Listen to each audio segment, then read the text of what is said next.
Sean todos bienvenidos a su canal YouTube Iglesia Cristiana Fiel Costa Rica, como siempre en su sección de Viviendo la Verdad.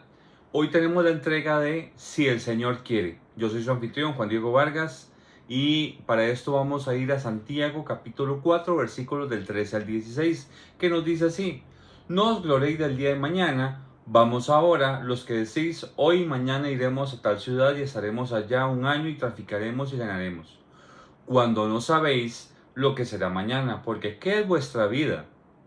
Ciertamente es neblina que se aparece por un poco de tiempo y luego se desvanece. En lugar de lo cual deberíais decir, si el Señor quiere, viviremos y haremos esto o aquello. Pero ahora os jactáis en vuestras soberbias, toda jactancia semejante es mala. Entonces encontramos acá que nos dice que si el Señor quiere. Y cuando hablamos de esto, de la frase si el Señor quiere, debemos recordar que eso tiene que ver que el mencionarla con fe nos connota reconocer atributos que son únicos de Dios, como es omnisciente, que Dios todo lo sabe, omnipotente, que es todopoderoso, y omnipresente, que está en todos lados. De la manera, y recordando muy bien Proverbios 1:7, que dice que el principio de la sabiduría es el temor a Jehová, y es ese temor reverencial, es ese temor de respeto. Significa que debemos tener una admiración y un intento claro de mencionar quién es Dios. La frase del Señor quiere connota también que siempre debemos estar delante de la voluntad de Dios y de la presencia de Dios, que siempre dependemos de su gracia, de su misericordia. La frase "si el Señor quiere" connota también que siempre estamos delante de la presencia de Dios, que siempre dependemos de su gracia, de su misericordia. Santiago nos invita, como vemos acá, a considerar la voluntad de Dios como el camino que debe guiar nuestros pasos. En ocasiones puede ser difícil entender la voluntad de Dios, ya que nuestro entendimiento es limitado y a menudo nos centramos en nuestros propios intereses y deseos. Para lograr un entendimiento más claro, debemos acudir a la oración y a la lectura de la palabra de Dios, permitiendo que su Espíritu nos guíe y revele su voluntad para nuestras vidas. Recordemos que también otro problema que nos está dando como seres humanos cuando nos ubicamos es que estamos cuestionando a Dios y nos creemos moralmente mejores que Dios para poder criticar cuáles son sus caminos cuando son perfectos. Reconocer la voluntad de Dios se trata principalmente de aceptar todas las situaciones que se nos presentan como parte de su plan para nuestras vidas, creyendo que todo lo que ocurre tiene un propósito divino. Recordemos que, por ejemplo, en Romanos 8:28 dice que a los que Dios ama todo ayuda bien.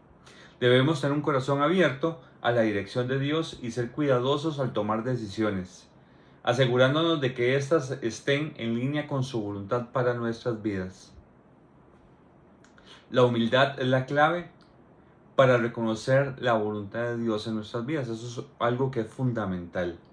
En este versículo, Santiago nos hace ver la importancia de adoptar una postura de humildad. O sea, no es lo que yo quiera, sino si el Señor quiere.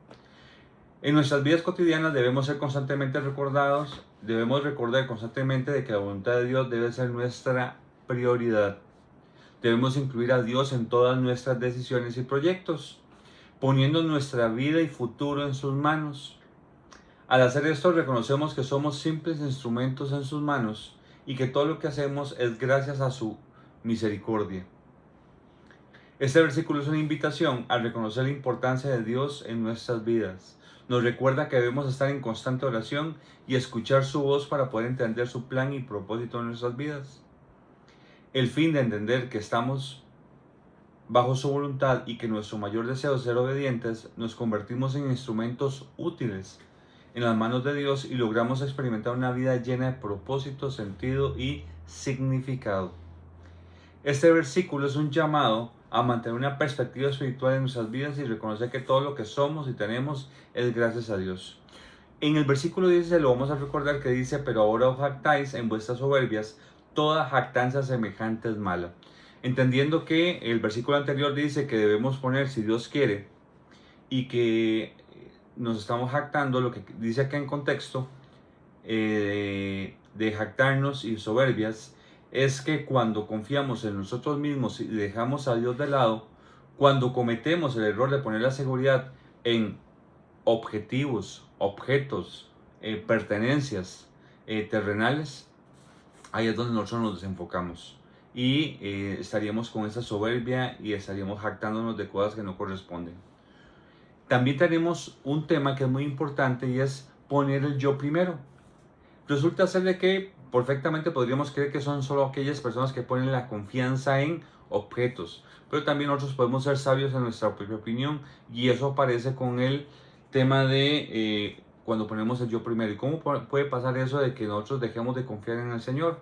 Cuando comenzamos a utilizar el yo pienso, yo creo y a mí me parece.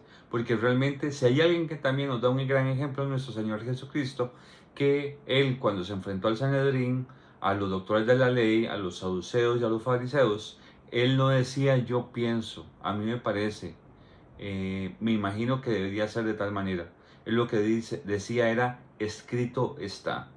Y eso es parte de tener esa confianza en el Señor y obedecerle en su palabra. Entonces, los invitamos a recordar que siempre debemos decir con fe y con un mejor sentido si el Señor quiere, porque es por su voluntad que nosotros estamos, hemos sido llamados y que también hemos sido invitados a formar parte de ese futuro reino. Esperando que sea de mucha bendición, nos vemos en una próxima entrega. Que estén muy bien.